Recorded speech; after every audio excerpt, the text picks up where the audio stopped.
studios in New York City. This is Charlie Rose.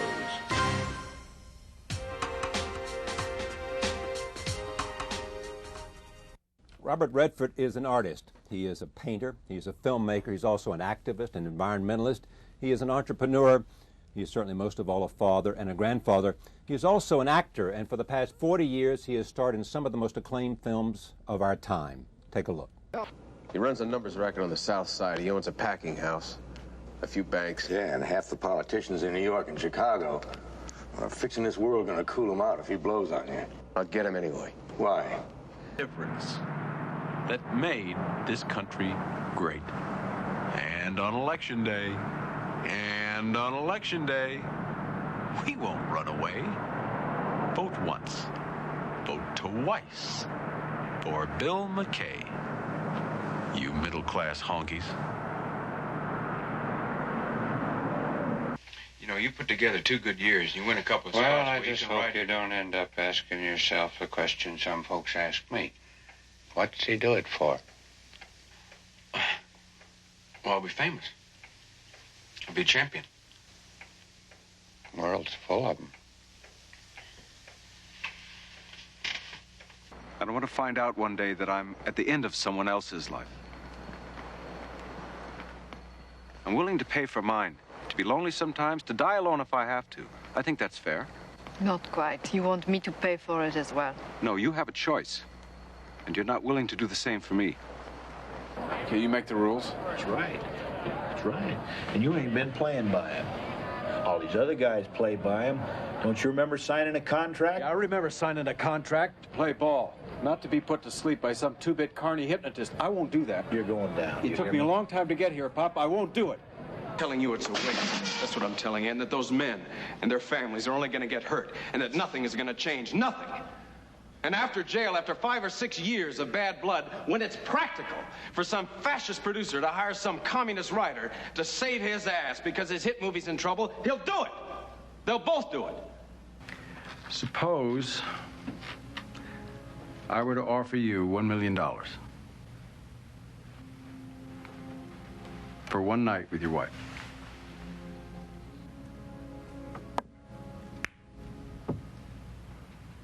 I'd assume you're kidding. Let's pretend I'm not. What would you say?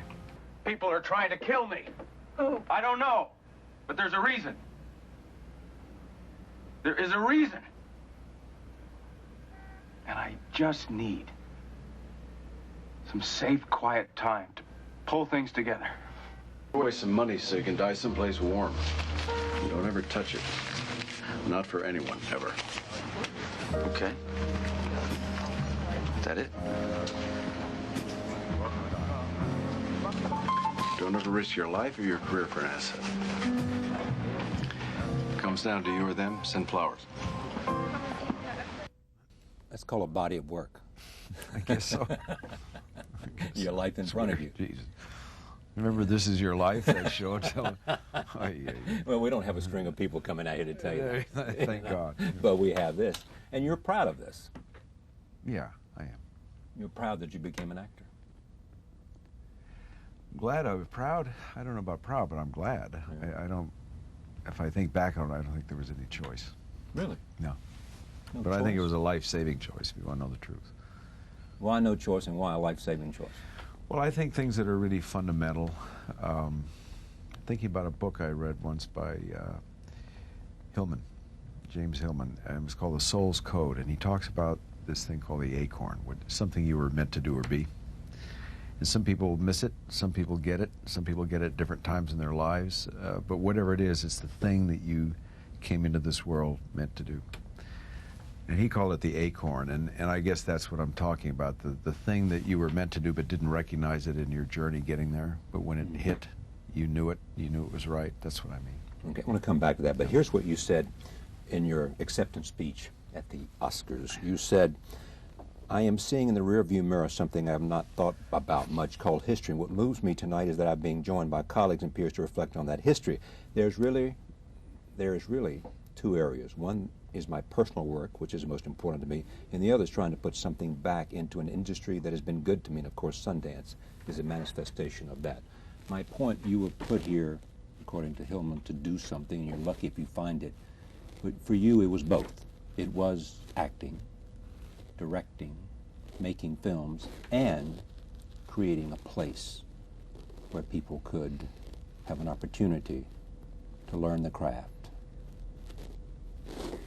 Right, and it was none of those things came as a package, and it was never. One thing you lose sight of, what I meant when I said that at the academy, is that you go along with your life. You just put one foot in front of the other, and you have ideas or visions, whatever you want to call them, and they come to you, and you try to fulfill them. But you don't necessarily have a big context for it. It evolves. It's an evolutionary thing, so that one thing leads to another until finally you hit a way station, a point along the way where two or three things come together, and you realize, oh, that's what's happening. But you don't plan it that way to begin with because you don't know enough. You're too young, you're too naive, you haven't had enough experience, you haven't gotten to the point of wisdom yet. So I think that's what I meant. I was so focused, obviously a pretty ambitious guy from the get-go. And when you've got that, you've got something you want to do. It was basically tied to my work as an actor to begin with. So when it turned into directing, it evolved to another place, which meant for me incorporating two things that I never dreamed would happen. One thing I thought I'd lost, which was art. Started out to be an artist. And had a struggle when I became an actor, giving up something that I thought I was meant to do or be in exchange for something I wasn't sure about, but I finally made that commitment when I realized it was, and then thought I had to lose something in order to be something else. So when the time came for me to direct, and it was my own doing, I wanted to direct, I had this instinct that I wanted to and needed to, I just wanted my own authorship on something. I realized that the art and the acting came together because I could design. I could design the idea, I could design my impulses or what have you, and I could also employ my knowledge as an actor to work with the actors, which I loved. So as things came together, but it wasn't planned 10 years before that. The same with Sundance. It was, you start out, it's usually personal. It's usually something that is basically going to benefit you in some way. That's what charges you out.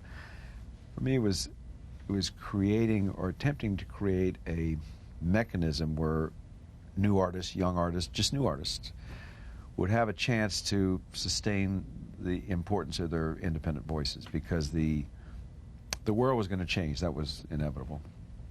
And when the change came, what was going to be solid for artists to hold on to? A mechanism where they knew they could always come to work. So in a sense, it would also be a community, which was another important thing to me because I witnessed the loss of community over and over and over again in my life. So one thing led to the other until finally, when the opportunity comes, you say, oh, well, hello, this is okay. Let's go here. Let's pull this into it and so forth. But so it was a cumulative thing. But also challenging, exciting, and if you don't know where you're going and letting it lead you there, it's even more. I don't mind that. I never have minded wonder or what was the mystery of what was out there. In fact, it always excited me. Perhaps that's why there was a limit to what I wanted to know about science. A limit to how far math was going to take me in the equation. I was not a good math student. I was impatient with math because I couldn't find the life in it. There were numbers being moved around on a page, and I wanted. Now I realized later how wrong I was because it's the essence of music and sure. Yeah. So I was dead wrong about that, but I was trying to find the life in it, and therefore there was a limit to what I could go with. Anyway, all that changes. The great thing about life is if you're open, nothing stays the same. But anyway, that's what it was about. Yeah, to begin with, you say proud. Yeah, I guess so. When I look at I look at that. It's weird. Weird. Yeah, because you never think about it while you're doing it. You never think about a body of work when you're building the body. Because you always look forward, and now you're looking in the rearview mirror to look backwards for a second because someone or the occasion warrants it, or you get to an age in which it's forced on you to think about history. Well, that's what's happened. Yeah, it's true. It's sort of forced on you in a nice way because you're being honored for this or that, but it is forced on you. It's not something you're seeking. I don't wish to look for an award. I don't wish to look for an achievement of a life achievement award, because for me, it's still going. Do you wish to explain yourself and to write a book and to, If a book's to be written, I'd rather do it myself. I don't have that option either. A book is being written on my life without my participation or collaboration or anything else. Yeah, right. It's okay. I mean, those things happen, but I would rather, if I was going to write about my life, I would write about it in a different way. It would not be so autobiographical. It would be the truth, but it would be in more of an art form, like short stories, just vignettes, experiences of my life that happened to me that impacted me in a way that shaped me. I would write that in an art form of short story writing, but they would be true, things that happened to me. But that's what I would do. But if somebody decides they're going to do a biography on you, then that's that. You know, there's nothing you can do about it. Well, are you being interviewed for it? Are you participating I wasn't, at all? Yeah, no, it wasn't a horrible thing. I mean, this guy says, I'm going to do it. And whether you like it or not, the publisher said, I said, well, I wish you wouldn't. I don't think I'm that interesting. And furthermore, I just assume the work spoke for itself. Yeah. That would make me the happiest. No, we're going to do it anyway. So, why did acting save your life, you said? Because I was in a pretty bad way as a young guy, and thought quite lost, quite edgy, pretty much always seeking the edge of everything, which wasn't healthy. No. And yet I couldn't help it. And there was a time where I worried that I might go over the edge. And what does that mean, over the edge? Just lose it. Lose it. Whatever it would mean. In other words, whatever it would be. Whatever dire. You would destroy yourself. Yeah, destroy. Self-destroy, yeah, and I was very young. And so I chose art, I thought, as my avenue. And I sought adventure, I sought experiences that were going to take me out to the edge. And so a series of events along those lines, you begin to endanger your own well-being and so forth. And I think that what acting did, it was an odd form of therapy. It was an odd form of expressing yourself physically when you would resign yourself to the fact that you were going to be an artist, which meant hand to paper to articulate what you were feeling, or a writer. But to be physical was a new one for me. And when that happened, something clicked. And I thought, I think I'm meant to do this. And therefore, all the energy that was going this way and that way, and maybe hurting other people and myself, as I was flailing around trying to find something exciting to hold on to, it all channeled into this, it all funneled into this channel, which is what I think saved me. I could put that energy, which was so displaced, I could put it into an ambition or a function that had a shape to it. Did you realize this immediately?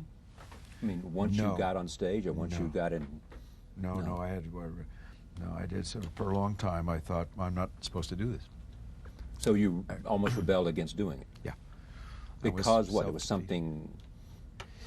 Well, a lot of it had to do with how you grew up. I grew up in a kind of a rough neighborhood, and we used to make fun of the screen. We've done that. I thought, oh, you tell him, lover. Hey.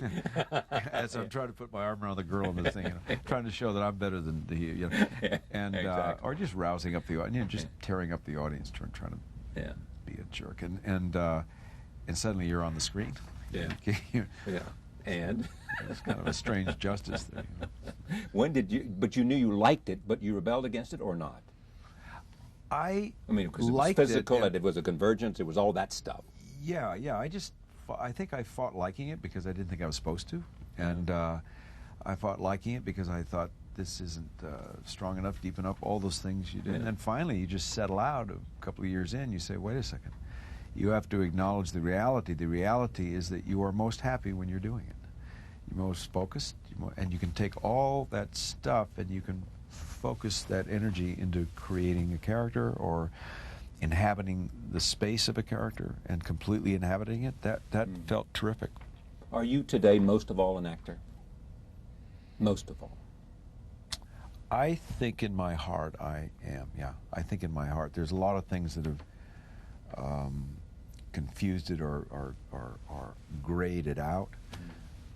But I think when you strip it all away, it's such as having to speak for Sundance, as having to become what I call a statesman for Sundance. I would rather not do that. I'm happy to speak for it because I care about it. Or building Sundance. Building Sundance. There was a point to that, and there was art in that. I mean, to me, it was like sculpture. It was like a painting to create Sundance and shape it and build it and make the mistakes and erase it and start again. that was all a building situation. There was great art in it for me, but I never planned to be speaking for it so much. And so now, when you're asked to speak for it, you do it because you believe in it, you care about it, but you'd rather not do that. You'd rather be a part of the thing that you created. So for me, yes, I think acting at the heart of it. I love directing because there's control in your idea. You can control your idea, not have it messed around with some merchant who has no feeling or sense for what you're doing, which is pretty much the case. Being able to control your idea at least a lot means a lot, but if you cut right down to the bone, I became an actor first, and I think that's what I am. That's what you are. Yeah. What was the first movie that you, after being on stage in Barefoot in the Park? And by the way, how did that happen? Barefoot? Yeah. Barefoot happened because I was a dramatic actor in the theater, and I had come out of the American Academy of Dramatic Arts, pretty well set on being a dramatic actor and even moving into the classics, which I was told I should. By the instructor there, he said, "You would be a fool not to move towards Hamlet." He said, "I think you have that capability." I was very flattered by that, but that would be a lot of work. I was a kid from Los Angeles that talked through his teeth and had an accent. So anyway, I was headed in that direction. And then I suddenly realized that acting was more than just drama. It was comedy as well. And that it was all one thing. I didn't see it as being separated. I thought if you're an actor and you have any natural ability or instincts at all, you're going to do both and not call on one or the other. It's just all part of the same thing. So I decided I would like to do a comedy, but nobody would take me seriously. And I mean, that to them was a joke, you know, and so I said, I just want a chance. So I remember there was a play called Sunday in New York, and David Merrick was producing it, Garson Kanin directing it. And I wanted a chance to read for one of the leads. But because it was a comedy, even my own agents at the time said, well, I don't. Yeah. I said, that comedy requires a whole lot of stuff and a lot of training. I said, I want to read. I just want the chance. They weren't even going to give me the chance to read, so I was in Los Angeles at the time doing television. I remember paying my own way back to get, I said, if I get back there, would they at least read me? And they said, yeah. So I paid my own way back to read, and I read for them, and Kanan liked the reading, and they called me back. And then he took a chance. I mean, I guess the best things that have happened to me in my life, and one of the reasons why Sundance was put into place, is how indebted I am to those people that had the courage to take a chance on me when I didn't fit the mold. Me too. And I am indebted to that idea, if not the very people that did it.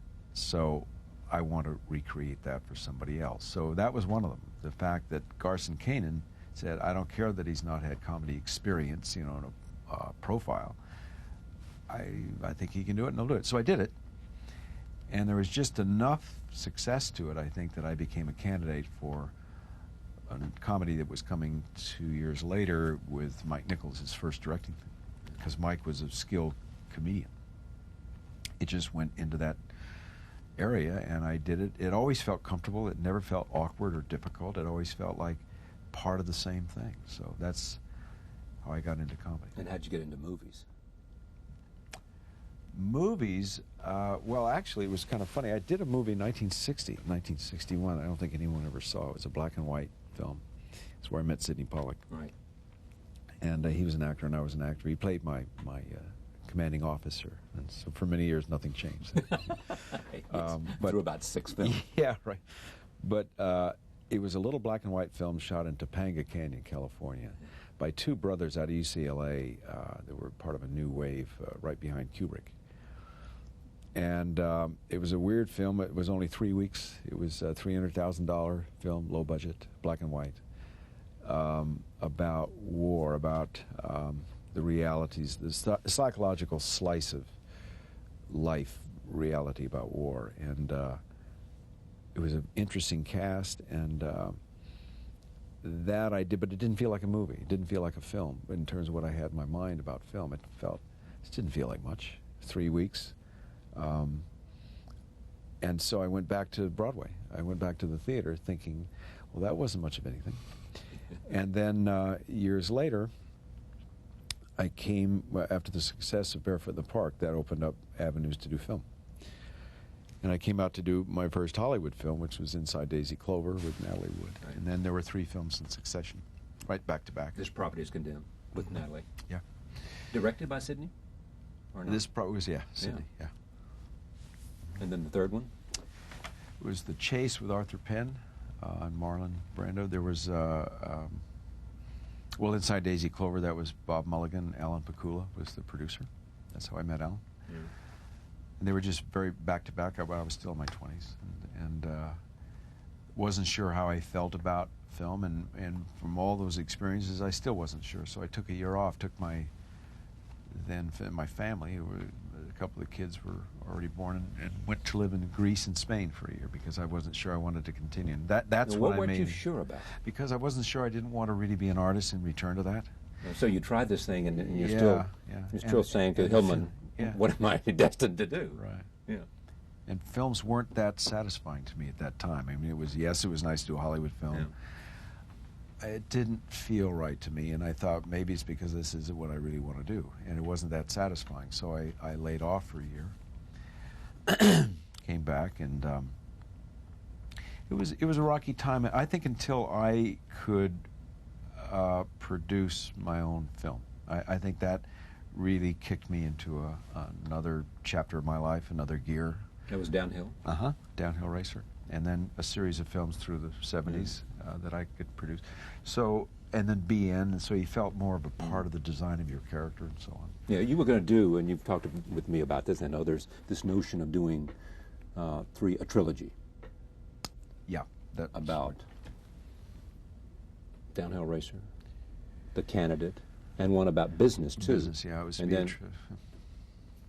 was to be a trilogy having to do with the theme of winning, the Pyrrhic victory of winning, and relating to my own experiences in my lifetime in my society growing up, and the lie that I felt I'd been told about that issue, the role of winning. Because you were always told as a kid, it doesn't matter whether you win or lose. It's just how you play the game, and that was just total. And yeah, exactly. And to find out the hard way how not true that was, and how it's, if anything, it's just the opposite, I thought was worth a theme to deal with in a film. And I just tried to pick the 3 areas of society that have the most impact on us, which to me was politics, business, and sport. And in fact, in an interesting way, the lesson came home to you because you're in Buffalo promoting Downhill Racer, correct? Right. And you came to the guys there promoting the film from the studio who says, kid, yeah, wake up. That was a good guy. Wake up, kid. Yeah, I'm keeping his name out just because he may not want it, but for me, he was a good guy, and he felt sorry for me because he could see where I was going. I was fighting like mad. I was taking that film under my arm. Another seed for Sundance, I think, that I know what it's like to have put so much into a film, sacrifice your salary, waved aside your production fees and so forth. Give birth to it. Yeah, give birth to it. You try an original piece, and you're taking it around. You're panicked that the studio doesn't get it, doesn't have the right idea about it, that they want to advertise it as a big action film, and you think, no, be disastrous. Anyway, you're taking it under your arm yourself, you're schlepping it around from place to place, and finally a guy has the good grace to say, you know what, it's a snowy night outside, can't go anywhere anyway. You can't go on to Toronto from Buffalo here, I can take you out to an Italian restaurant and have a meal. So we're sitting there with a blizzard outside, and he says, let me tell you something. Maybe it's because it's cold. I just got the urge to tell you. Yeah, you know what? Forget it. It's gone. And I said, what do you mean? He says, it's over. Don't say I said it, but you're wasting your time. The film has already been written off. And that was so devastating to me. But You're out there fighting for it, and he's telling you the studio has already... It's already dumped. Yeah, it's already dumped. And so that's when I got my first dose of how the business really works. So I consider that a wonderful gift, because that saved me now, but also was cold water in my face about how the system really works and what kind of battles you're going to have to fight just to preserve the integrity of your idea. I mean, I wasn't unusual. I mean, there are a lot of people. Sure. That found that out. Yeah. Well, let me talk about some of these movies because there are so many people want to know your take on Butch Cassidy and the Sundance Kid. First time you've seen it in a while? I mean, since the film came out, yeah. Is that right? Yeah. There's a great story you told me when I was out in Utah in which you went and made a speech, and you had been pretty tough on this audience. I think they may have been a group of business with the bankers, that's right. And so you thought, I'm going to get it out and let me out of here. Yeah, right. I thought I was going to get creamed. Exactly, right there. And the guy comes up to you and he says, Mr. Redford, there's one thing I want to say to you, which was? Yeah, I was expecting him to lower the boom on me. I said, well, here it comes. I said, what is it? And he says, did you really make the jump off the cliff in Butch Cassidy? That's when I learned, I would never delude myself on the importance of what I was saying to anybody, Celebrity. Or the power of movies. Yeah, or celebrity. Or the power of movies, yeah. That movie was great fun for you, and you liked it a lot, doing it. A lot. I loved it. It was a wonderful experience, the kind where you almost feel guilty getting paid for it. And I didn't get paid much because the studio didn't want me because I was not enough of a name. I wasn't a name at that time, and Paul was a huge name. So they were taking the merchant view that they had to have a equal person. And to the director's credit, George Roy Hill, which I think most of this film belongs to him. Certainly to Bill Goldman's script, but what George did with it, it could have easily gone into a junk bin of cheap humor, and it could have been a whole other road. But George turned it into something very special and terrific for actors because he let us really treat these guys as characters, and knew the importance of that because of his being in the theater. So it was really very special, and I just had a great time. It was so much fun. I got to do the things I love to do. I love to ride.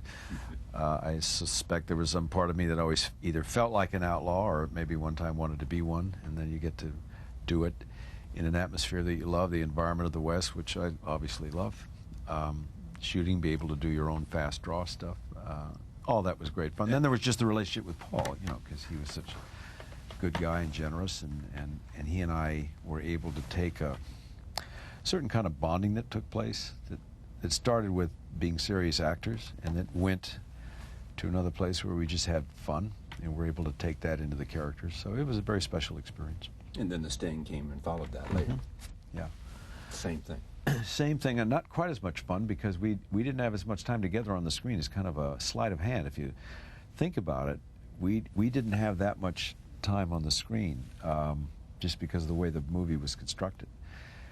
The fun of the movie, I think, was more in the product. It was more in the delivery of the product than in the making of the movie because it was so much like math. You had so many little pieces to put together, which George, again, that was George's film. George deserves credit really for certainly almost all of that. And so, but Butch Cassidy, we were out there in the great country, Mexico, Durango, Colorado, St. George, Utah. I mean, it was pretty spectacular stuff on a horse a lot of the time. All the President's Men. How did you know that this could be a movie? Why? Well, that's almost too long a story to get into. I'll see if I can shorten it. I read an article while I was doing The Candidate. I was promoting The Candidate, and I was talking. It was 1972 in July. And we were on a train going into the Democratic Convention trying to hype up the movie to get the 18-year-old vote, and that was the year of the 18-year-old vote. We're trying to find a way to promote The Candidate. And I was on a train and I heard reporters talking about the break-in at Larry O'Brien's headquarters, and I said, oh, what happened to that? And they said, I said, was that Cubans, really? And they said, oh. And there was this vibe that went through everybody like they knew something I didn't know. And that led to them saying there was a lot more to this, but it'll never come out. And I said, why not? And they said, because it won't. Nixon's going to get in. He's going to come in on a mandate. McGovern's going to self-destruct. And he's going to, when he goes in, no one wants to be in the wrong side of this guy because he's a vindictive man. This is leading into the 72 election. Right. I knew to be true just from my own history in California and California politics, what kind of a rough road he had created in California politics, destroying Helen Cahagan Douglas and so on. Anyway, they seemed outlining that something fishy had gone on that was connected to him. And I said, you got to be kidding. And I said, what are you going to do about it? And then I got into their case. And so you're just sitting here on the train drinking free booze and when you should be writing. They said, you don't understand the newspaper business. And then they explained to me what I did not understand, which was true, which then totally piqued my interest in investigative journalism. How did it work? And that there had not been a film that I could tell that dealt specifically with that. One thing led to another, and I wanted to find out if what they were saying was true, the cynicism that was there that day when they said it's never going to come out. And because he's going to get elected, no one wants to touch that story. Publishers have to give you the time to do it. They won't assign that kind of an in-depth investigation unless it's a magazine, and you don't understand any of this stuff. So I thought, well, I'll see if it's true. And I waited the summer and hawked the newspapers to find out if it was true. And when these articles started to appear with a dual byline on it, Woodward and Bernstein. I was right there for it, watching it. And so you made contact with Bob, or? Made contact because I saw initially a little black and white movie that I would produce with two unknown actors, but at that point the story was only a quarter told, and it was just that they were wrong, and that they had done all this investigation, but finally they had been wrong about some false testimony. But was the fascination for you how investigative reporters work, or was it about power?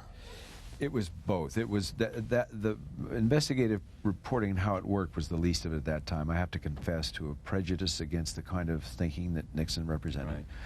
And because I was aware of what he had done in California and the kind of means that he had employed, which were pretty hatchet-like, I did not have a love for Nixon as a human being. So some part of me wanted to see him get his dues. And when it looked like he was going to get away with it, I guess that injustice thing riled up in me. And so I was focused on that, and then the avenue into that issue was through investigative journalism and this particular relationship with these two guys. So that's how it came about. But when I asked them, when I finally got connected with them, and they didn't see me in the beginning because they thought it was a phony deal. They thought they were being set up. They were scared. Woodward and Bernstein. Yeah, they were scared. They were still under... In Hollywood, Yeah, Hollywood, that's bullshit. And that they're probably being followed, under surveillance. So there was a nervous time.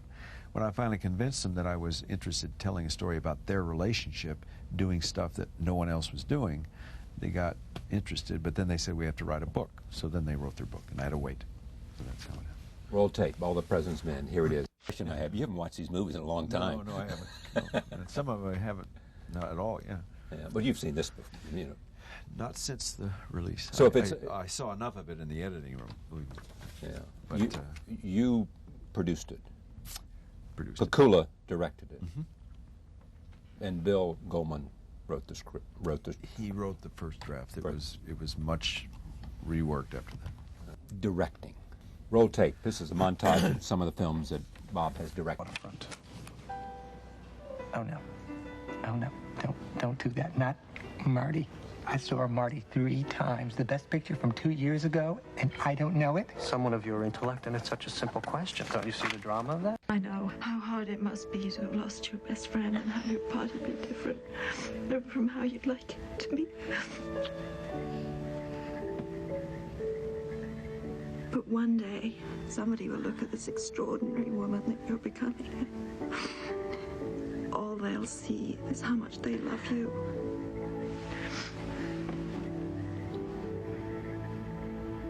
That's all I see. I didn't lie. You did. You lied every time you came into this house at 6:30. If it's starting all over again, the lying, the covering up, the disappearing for hours, I will not stand for it. I can't stand it. I really can't. Well, don't then. Go to Europe. Connie, now, Connie. Well, the only reason Connie, she cares, the only reason she gives a fuck about it Connie. is because someone else knew about it first. Just stop it, Connie. No, you tell her to stop it. What do those films have in common? Heart.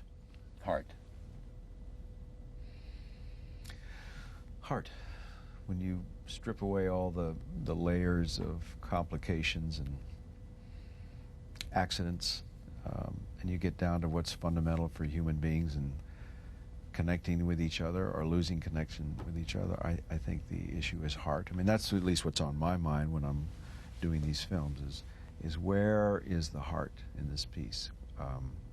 And usually they're trouble situations that have trouble finding their heart, but it's the search for where the heart is, I think. I've asked you this before, have you taken more chances in directing than you have in acting? A lot of people bring that up. A lot of people assume. I don't know. I don't think so, but on the other hand, I can understand why the perception might be that I did, because some of the films were at least touching areas that hadn't been touched before. But you have more control as an artist when you're directing than you do as an actor. Unless you're totally controlling, unless you're directing and producing yourself in a piece like with The Horse Whisperer. But For me, I didn't have that option. I had to hope for the best or be as selective as I could in picking the material I could do or was given the chance to do.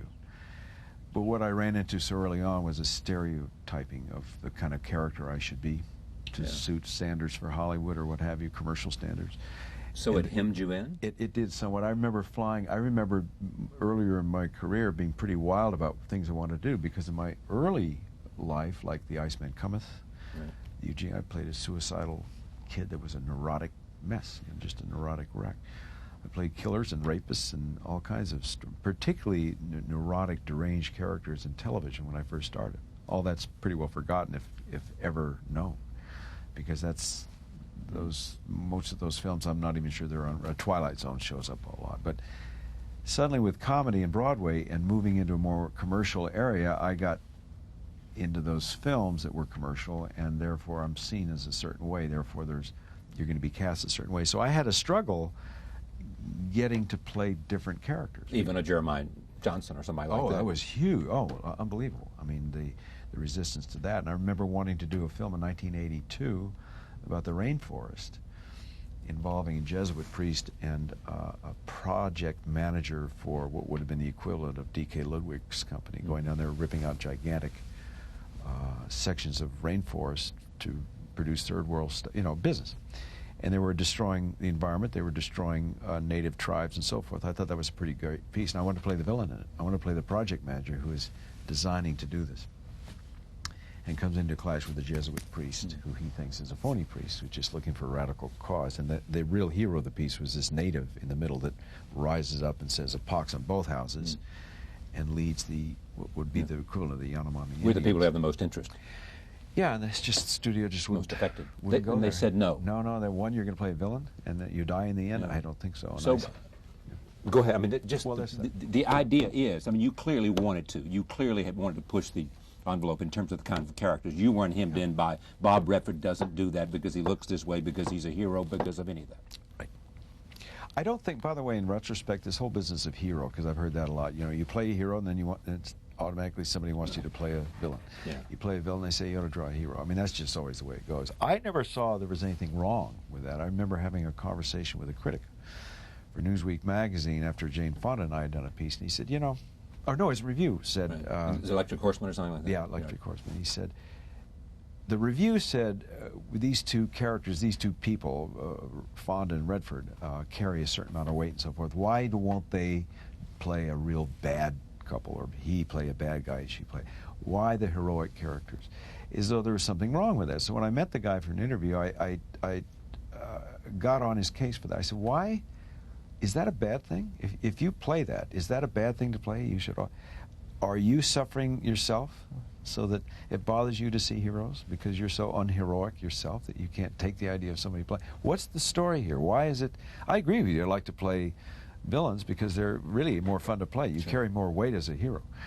But when all's said and done, if the public responds and if a message that you're trying to get across is carried through the vehicle of a character who's heroic, is that such a bad thing? Why should we feel bad or guilty about that? He was really great about it. He said, I think that's a point. The critic said, I'll take it. Yeah, and I think it's just something you live with. It's like you don't design to play a hero. You don't consider yourself, I'm heroic, therefore I have to carry the hero's badge. It's the character or the weight of what the character carries. Were there parts that you were passionate to play, you knew they would be good, that you didn't get for any reason or the other, one reason or the other? I wanted to play Rasputin. That was a great one. I flew all the way to There's London. no hero. Spiegel said I flew over. Sam Spiegel. Yeah. Said, well, Robert, why you come this? Why, Robert, you come this way for you were crazy. I see you because you are crazy. I say he's come because, but Robert, you're crazy. And I said, well, you say that. I'd like a chance to, can I test for it? And he says, I'm crazy if I do that for you. I'm so fascinated. I want to know why you think you do this. And I said, because I want to play it. I'm not going to give you a lot of... I would like to play that character, a fiend. He just looked at me for a while and just shook his head and thanked me, and I left. It was just out of the question. He let me come over there just because he wanted to sit face to face with me and see if it was you make the case. I went to see Andrew Lloyd Webber. I said, yeah, I said, I want to be in Phantom of the Opera. I've always wanted to play that character. He says, but really, are you serious? And I said, yes. He said, you would wear a mask? Unbelievable. I said, yeah, that's what's depressing, is that it would be unbelievable to you. That's how far gone this situation. So I did make a lot of efforts that were shot down, but something I've had to just kind of live with. Well, if he'd only done this, or we'd like to see him do something where he takes more chances. There have been some chances taken, but I'm not going to get into defense of that. When you look at all this, both in acting and directing, you know, there is a couple of things that come up. One is that there is almost a part of you, a cynicism or skepticism, perhaps skepticism, about power. Yes or no? Yes. It's more than a skepticism. It's a clearer and clearer understanding of the role power plays, the dangers of it. You believe film can do what in terms of its power? Its power. Well, film can do a lot of things. It can either just show it and just have it be that, you know, where you can make it an entertainment piece like Network or something like that, or you can just, our Sweet Smell of Success, films that I quite admired. We just show what power looks like and you have fun with it. You say, look how wonderfully villainous this character is. And the message comes through. Indecent Proposal. Right. Or you can talk about what the injustices that power creates in what's supposed to be a democratic society. That when there's an imbalance of power, like politically, then you're going to have some injustices. And how do those injustices fall out on human beings? And that's where the stories that interest me usually go, which is how does the human being, in other words, again, the heart, where does the heart get affected in this? How's the human being, how is that person touched by the pro or con parts of power? So where there's 3 Days of the Condor, where people become victims of the exercises of power that don't consider human beings. It's a dehumanizing thing. That's totally fascinating to me, because what can I relate to? I can't relate to being a corporate giant. I can relate to what it feels like to be a human being in a corporate atmosphere. So you focus on how do human beings fare in this situation. There is this too. This is from the catalog in which you talk about ideas. You think of you say here in the spring 2002 catalog, I think of the word open, how relevant it is in this time, how important to our future. Events of this past year seized us from behind like a mugging in a dark alley. Perhaps we were too closed, too preoccupied to see it coming, too closed in our own self-absorption, our self-interest, not open or interested in others' cultures, views, voices. We seem closed in our own success and greed. That's what I feel. Got hammered for that a little bit from the right wing. Yeah. And that was predictable. But what was surprising is that they would think enough of it to jump on you. Bellyache about it, yeah. There's also this. President of the United States talking about the environment as we tape this. I imagine it's a pretty short sentence. My question is,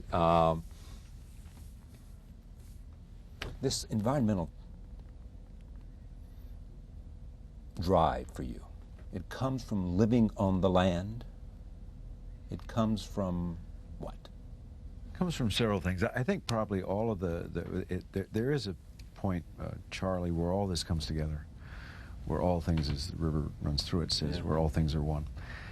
And to me, the injustices having to do with power, the injustices of our political system when it doesn't operate on behalf of the people, but operates on behalf of special interests, which it now is clearly, it triggers something in me about injustice, which, considering that we're given this slogan over and over again in our lives about the importance of democracy and democratic ideals, the role of the Constitution in our lives and so forth. Well, that's the way I grew up. I grew up in a very American household, not in total poverty, but not having much either. During the Second World War, when jingoism was a big deal and it was serious because we had people, we didn't know what was going to happen and so forth. So I was given these slogans, and when I see the truth behind the slogans, it bothers me when there's such a discrepancy. I mean, you have just two different approaches to a common problem. And one says that I mean, if you just take, for example, politically, you can just boil it down to real simple notions of the two parties, you know, what they're supposed to represent. And what happens when it goes off And so I look at that and I say, okay, I'm affected by that. Then you can look at the characters in the films and how they're affected by these powerful moves that are beyond their control. What about the individual that does not have the voice, does not have the vote, or doesn't think they have a vote, so they don't go out to vote, when in truth that is such a rare gift for democratic society. And all this business of freedom, which is kicked around this way and that way, is huge. It's huge if you've had the ability to travel around other countries and see what the lack of freedom produces. It makes you just cherish what you've got. So therefore you're going to take it all personally when it gets violated, when it gets threatened, which I think it now is. And so therefore you speak out against it, and the hypocrisy and that hits a real chord where you get crazy. You just say, come on, surely somebody's going to see through this. And when they don't, you think, well, what role can I play in this? The only role I can play is to use my voice or my art to simply draw attention to where the truth may be, not get on top of it and bang the gong and just drum it into the ground. Simply take it to the point where you can pass it to the American people and say, look, here's another version of what you're being fed with a big corporate spoon on a daily basis from the bully pulpit of an administration. But let's look at what is going on behind every move they're going to make. Who are they? Who are these people? Every single one of them, almost every single one of them, has borne their fortunes by oil and gas interests. So what do we expect to be given? The thing that bothers me is that this oil and gas business, like whether it's the Alaskan Wildlife Refuge or tearing up the Rocky Mountains, which are precious to us, what is the truth about why it's being done? And so I see a role that I can play only to get the information to the public so they can pay attention. And I don't see it much beyond that. Otherwise I'd be running for some office, which I don't want to do. So that's the role I see, to use art or your own voice to simply say, this is not the truth. You deserve better. We as people who pay money, who pay taxpayers' money to get certain kind of leadership or certain information, are not getting it. Who's getting it? The people that don't need it, the people who are wealthy. And what is the consequence? The land that we so revere or claim we revere. So there's George Bush, which is, to me, one of the most cynical moves. Does he think he can hide his real feelings behind dedicating a trail up in upstate New York? With global warming, he's totally shirked. When that has disastrous effects, not only in this country, but the world, when he's going to dig into a piece of our national heritage for practically no good reason other than benefiting the oil company. Well, yeah, I'm sorry, that's the way I feel. I take great offense at the hypocrisy of this. And when I think it's passing, when I think it's getting by because there's all this, it's so heavily handed, you know, like we Americans, we need to do this for our national security. And I see that, I think somebody's got to get the other view out there. Otherwise the public's going to buy into it. They're going to say, oh, I guess it's right, you know. Thank you. Great to have you here. Yes. Robert Redford for the hour, celebrating the 20th anniversary of Sundance, where a lot of his strong feelings about the world that he lives in are expressed, both in terms of the place, but also in terms of the people that come there to talk about the craft of making films and writing films and being a creative force. See you next time. Thank